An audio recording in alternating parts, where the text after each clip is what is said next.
Hello, everybody, and welcome back to the channel. Now, with that said, let's talk about something we've all seen time and time again, and that is Kody acting like he is the resident expert on absolutely everything. Whatever the topic might be, he manages to slide himself right into the center of it, usually sounding like he just got a degree in the subject 5 minutes ago. Take my daughter Mykelti's gender reveal back in season 16. It seemed like everyone was weighing in on Tony's concerns about a home birth, and there was Kody, piping up like he's personally delivered triplets in a log cabin without so much as a Tylenol.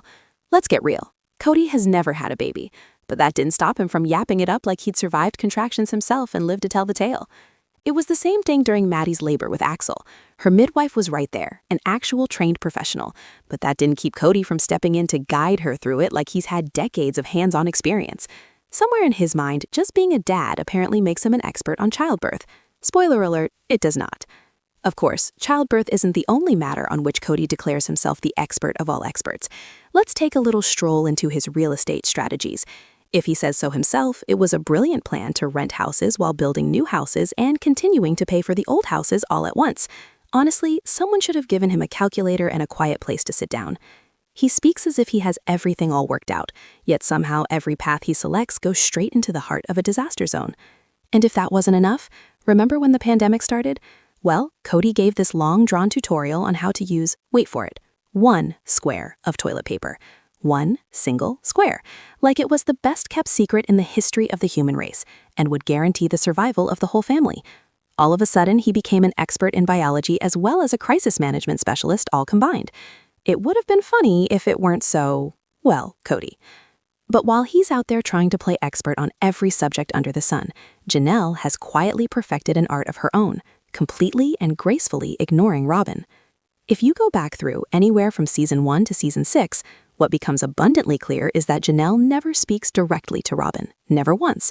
Whenever Janelle wants to say something that pertains to Robin, she'll be speaking to the group as a whole. Very diplomatic, of course, but it's pretty clear who the message is for. It's like she's running some group therapy session and Robin is the only client. And the rare occasions when Robin does speak to her, Janelle responds with the shortest reply humanly possible, and then immediately gives her attention right back to the group, as though Robin never said a word. Her body language makes it even more evident. When Robin talks, Janelle looks straight ahead, like she's deeply focused on some very interesting spot on the wall. But the moment someone else speaks, she lights right up, makes eye contact, engages normally. She's cool, calm, and delivering Olympic-level indifference. Honestly, it is impressive. The art of ignoring someone, she had received a PG in that. And then there's her perfectly well-timed passive-aggressive comments. Scene, Janelle giving general advice to the group, but everyone knows damn well who she's talking about. She says something like, "So, just tossing this out there to everybody, maybe we could stop hogging the husband." She'll say something like that, soft voice, no eye contact, no names, but what she means lands louder than a fire alarm, and everybody in the room knows who it's aimed at, Robin. Honestly, it's like Janelle mentally checked out from Robin on day 1. You know that person in the meeting who keeps talking long after everybody else tuned out? People are smiling politely, perhaps not a little, but the lights are on and nobody's home. That's what Janelle brings when Robin starts talking. Christine at least tried.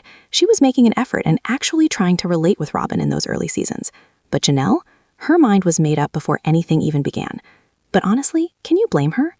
Meanwhile, Kody is out there, pointing fingers at Christine for every single family issue under the sun. According to him, if something goes wrong, Christine must be the cause. And then there's Robin, simmering with jealousy, especially over how naturally the kids gravitate toward Christine. The kind of affection Robin wanted. She wanted to be the favorite mom, the fun mom, the adored one. But Christine had that warm, intuitive mothering energy. The cooking, the traditions, the love. She didn't have to try, it just flowed from her. And every time Christine shined, Robin's envy practically lit up the room. But here's the interesting thing. Robin didn't appear to be jealous of Janelle. And that's because Janelle was doing the hard work, holding a job, managing the money, keeping the household steady. That wasn't the role Robin wanted. She wasn't competing for the responsibilities, just the admiration. One instance which really made that jealousy come forward was during the question and answer session with the older kids. They just raved and raved about Christine's mock pieing, as if Christine was the best chef in the world. And Robin, you could practically see the steam coming out of her ears. Even Kody looked scared, saying, "I'm going to be in so much trouble later." The tension in that room, you could cut it with a spoon. And honestly, what's wrong with Robin? I just rewatched the show from season 1 all the way through, and once you start to see her pattern, it's impossible not to. Robin has this way of making every heavy moment about her own personal tragedy. Someone else can be hurting, someone else can be speaking their truth, and somehow Robin manages to make herself the emotional centerpiece. She constantly cries, and it's not that crying is bad, of course not, but with her, it often comes across as, wait, don't forget about my feelings. It's exhausting to watch her. She does this thing where she pulls every situation into her orbit, like she is the main character in everybody else's story.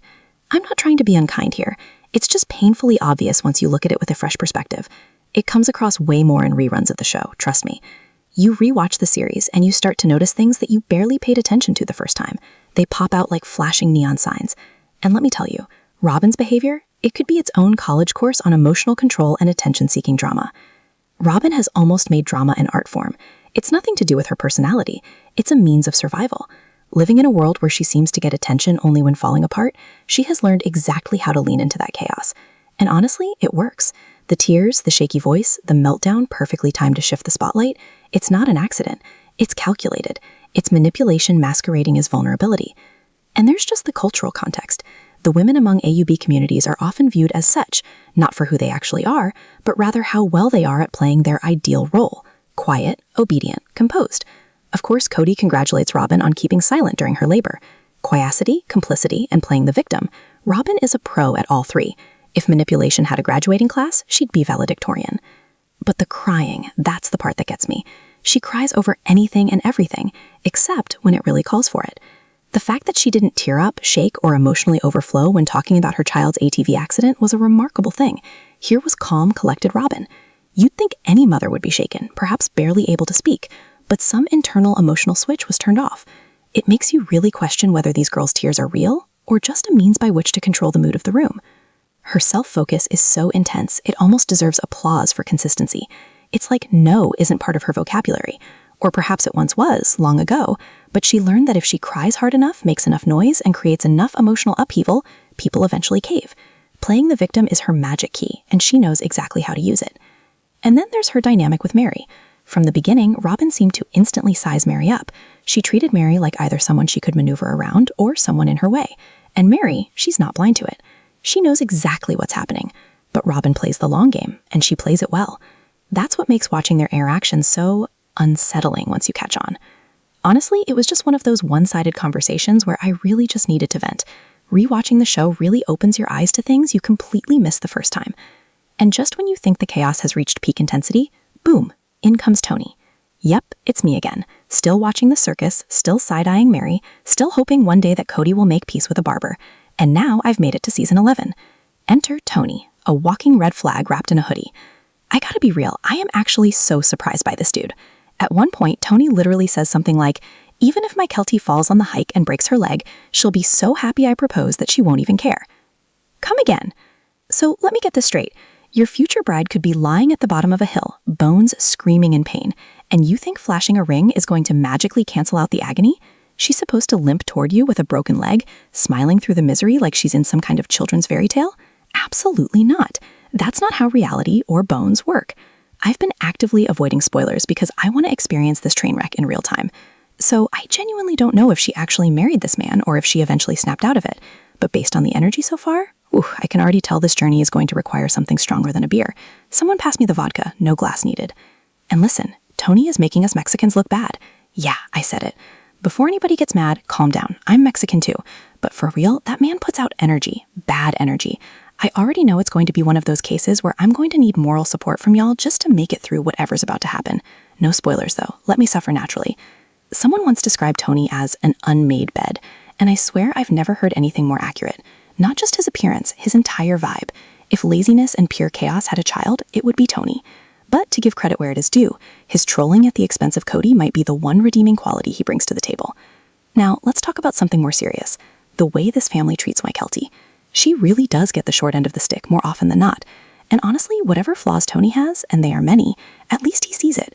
At least he cares for her. That's more attention and concern than she has gotten from other people in her life. And now the plot thickens. Mykelti and Tony are packing up and moving to North Carolina. Because of course, what this couple needs is a major relocation across the country. It just came out that they're selling their house, and yes, the move is happening soon. Speaking of which, season 19 of Sister Wives is supposed to drop in late August or early September. Timing doesn't get any better for another round of emotional gymnastics. But here's the sweet part. Maddie's stoked that Mykelti is moving close by.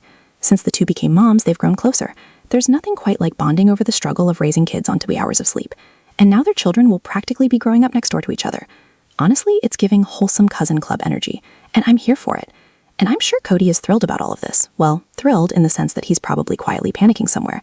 Let's not forget, the guy practically unraveled when Isabel mentioned going to college in North Carolina. He wasn't too thrilled about Maddie and Caleb moving the family orbit to Flagstaff either. And now, yet another daughter is charting her own great escape. The one daughter who ever really tolerated him is now officially moving on, and doing so from Christine's side of the family tree. Ouch. And yet, here's the part I just can't shake.